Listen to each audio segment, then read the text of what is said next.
Kita kerap beranggapan bahwa kekurangan cinta di masa kanak-kanak adalah akar dari berbagai luka psikologis yang kita bawa ke masa dewasa.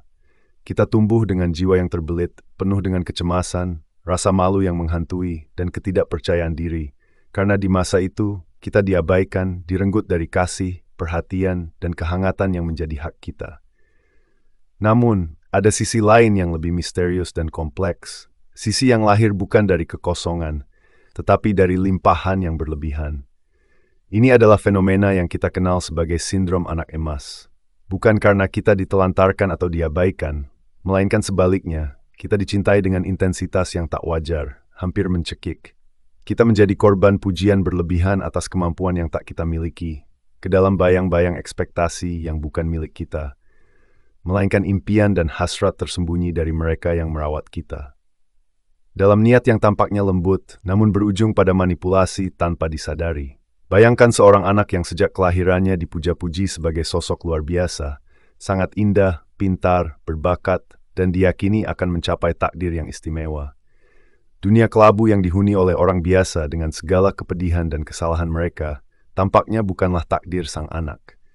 Ia diproyeksikan sebagai pribadi yang namanya akan terus dikenang, meskipun tubuhnya mungkin belum mampu menjangkau gagang pintu.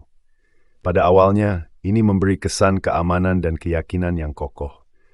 Namun di balik itu semua, beban ekspektasi tersebut, ironisnya, menyusupkan rasa kekosongan dalam hati sang anak. Mereka tumbuh dengan membawa perasaan bahwa ada sesuatu yang salah, bahwa mereka sebenarnya tidak memiliki sumber kekuatan internal untuk memenuhi tuntutan besar yang ditimpakan padanya. Keterasingan ini merangkak naik, bersembunyi di balik senyuman, takut suatu hari kebohongan itu terkuak, bahwa mereka akan dicela karena tidak pernah bisa benar-benar menjadi seperti yang diharapkan. Anak emas, meski tak bisa sepenuhnya mengabaikan perasaan dirinya yang istimewa, selalu mencari alasan mengapa mereka harus begitu spesial. Dan pada akhirnya, yang mereka dambakan bukanlah pengakuan atau kesuksesan yang gemerlap, tetapi penerimaan yang sederhana. Mereka ingin dicintai bukan sebagai sosok hebat yang dibayangkan oleh orang lain, melainkan sebagai diri mereka sendiri yang seringkali lemah dan tidak menonjol.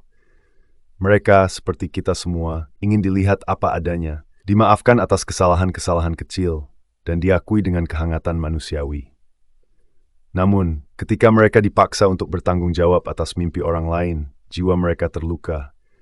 Tuduhan atas kegagalan yang tak pernah mereka perbuat sama dengan menolak kenyataan asli diri mereka, dan itu membawa derita psikologis yang dalam. Fenomena ini mengajarkan bahwa cinta yang sejati harus bebas dari ukuran duniawi. Orang tua seharusnya tak memusingkan di mana anak mereka akan berakhir kelak. Harapan seperti itu hanyalah beban jika tak sesuai dengan keinginan sang anak sendiri. Orang tua yang terperangkap dalam imaji anak mereka yang luar biasa bukanlah jahat.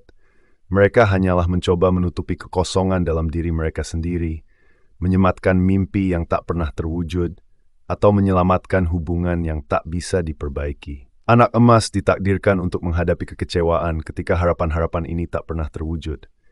Namun, dari kehancuran itu, mereka dapat menemukan kebebasan yang lebih besar, kebebasan untuk hidup tanpa perlu memenuhi standar yang mustahil.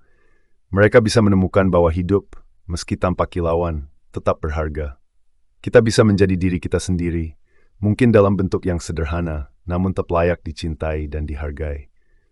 Kesadaran ini, meskipun tidak sesuai dengan harapan awal, adalah hadiah yang luar biasa. Hidup tidak harus berkilau seperti emas. Kita bisa menjadi besi atau timah, dan itu sudah cukup. Itu adalah pelajaran terbesar yang bisa didapatkan dari perjalanan menjadi anak emas. Namun perjalanan anak emas tidak berhenti di situ.